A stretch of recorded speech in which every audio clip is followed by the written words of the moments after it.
Welcome back to Royal Report 24/7, your premier source for the inner workings of the House of Windsor. Before we dive into the mystery of Sandringham's most talked about appearance, make sure you're part of our growing community. If you love the royals as much as we do, hit that subscribe button, ring the notification bell, and give this video a like. Sharing this story helps us keep the lights on and the reports coming. So let's get into the heart of the palace. As the morning mist cleared over the Sandringham estate this Christmas, the world's eyes were fixed on the usual suspects: King Charles, Queen Camilla, and of course, the ever-radiant Prince and Princess of Wales. But as the procession towards St. Mary Magdalene Church began, a ripple of surprise went through the crowd. Standing there, amidst the fallout of their father's final fall from grace, were Princesses Beatrice and Eugenie. It was a moment many predicted would never happen. For weeks, rumors had swirled that the York sisters were at a crossroads, forced to choose between their disgraced parents, Andrew and Sarah, and the ironclad expectations of the firm. But it wasn't just their presence that set tongues wagging. It was a series of striking similarities to Princess Kate that have led royal insiders to ask, is this the dawn of a new era for the sisters, or a carefully choreographed move to save their royal futures? To understand why this Christmas moment is being compared so heavily to Kate's, we have to look at the atmosphere leading up to the holiday. The year 2025 has been, by all accounts, one of the most turbulent for the York family. With Prince Andrew finally losing the last of his titles and privileges in October, and reports of his impending move from Royal Lodge to a smaller cottage on the Sandringham estate, Beatrice and Eugenie have found themselves in an impossible position. Reports suggest that tensions behind palace walls were at an all-time high. For years, Beatrice and Eugenie have been the bridge between the warring factions of the family, maintaining a friendship with Prince Harry and Meghan Markle while remaining loyal to the king. But this Christmas, a line was drawn. Insiders claim the sisters were faced with a firm first ultimatum. Choosing to walk with the king while their father remained shut away at Royal Lodge was a public declaration of loyalty that mirrored the very same duty over family mantra that Kate Middleton has mastered over the last decade. When you look at the footage from Christmas morning, the visual parallels are impossible to ignore. For the first time in years, Beatrice and Eugenie didn't just look like members of the extended family. They looked like senior royals in training. Princess Eugenie, in particular, seemed to take a page directly out of Kate's style playbook. She appeared in a stunning burgundy and brown tartan coat, a choice that almost perfectly coordinated with Princess Kate's own chocolate brown ensemble.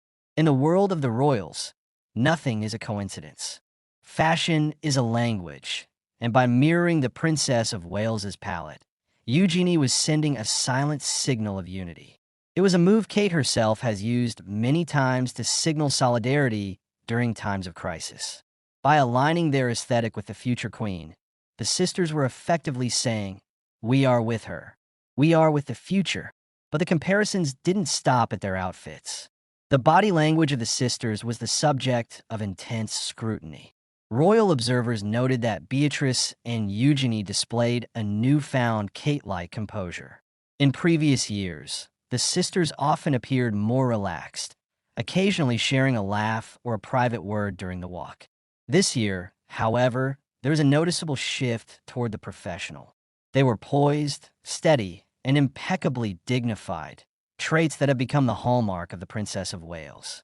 Even the way they were positioned in the procession felt like a strategic endorsement. King Charles and Prince William reportedly made the decision to allow Eugenie to walk just behind the king and queen, ahead of the Wales family. This was seen by many as a powerful show of support from William and Kate. It was as if they were shielding the sisters from the shadow of their father's scandal, pulling them into the protective inner circle. Yet, this show of unity comes on the heels of what some called a snub. Earlier in December, the sisters were notably absent from Kate's, together at Christmas carol service at Westminster Abbey. Speculation ran wild. Had there been a falling out? Were the sisters protesting the treatment of their father? However, sources close to the palace suggest the reality was far more complex. While the sisters missed the event due to prior commitments, they were quick to support Kate on social media, with Eugenie calling the service an amazing message of hope. This back and forth, the public absence followed by a high-stakes Christmas appearance, is exactly the kind of long game that royal experts say Kate has taught the younger generation. It's about appearing when it matters most and keeping your head down when the drama is at its peak. The pressure on Beatrice and Eugenie has never been higher, with the King and the Princess of Wales both facing health challenges this year. The slimmed-down monarchy has found itself stretched thin. There has been ongoing talk that the king feels sorry for his nieces and is considering bringing them into the fold as occasional working royals. If this Christmas was a screen test for that role, the comparisons to Kate suggest they passed with flying colors. Like Kate, they have navigated a minefield of family scandals without ever breathing a word of it to the press. They have remained loyal to a crown that has, at times, been cold to their immediate family. This resilience is exactly what the monarchy needs right now. But where does this leave their relationship with their parents? While Beatrice and Eugenie were smiling for the cameras at Sandringham, Prince Andrew and Sarah Ferguson were nowhere to be seen. Reports indicate that the sisters' decision to pick the firm has caused significant heartache behind the scenes. It's a classic royal tragedy. To save their own titles and their place in the succession, they had to publicly distance themselves from the very man who raised them. This, too, is a parallel to the Princess of Wales. Kate has famously had to navigate the complexities of her own family's relationship with the press, and more significantly, the total breakdown of the relationship with the Sussexes. She has shown that in the House of Windsor, the institution must always come before the individual. By choosing Sandringham over a private Christmas with Andrew, Beatrice and Eugenie have finally accepted that same harsh reality. As we look toward 2026, the question remains, will we see more of this new Beatrice and Eugenie?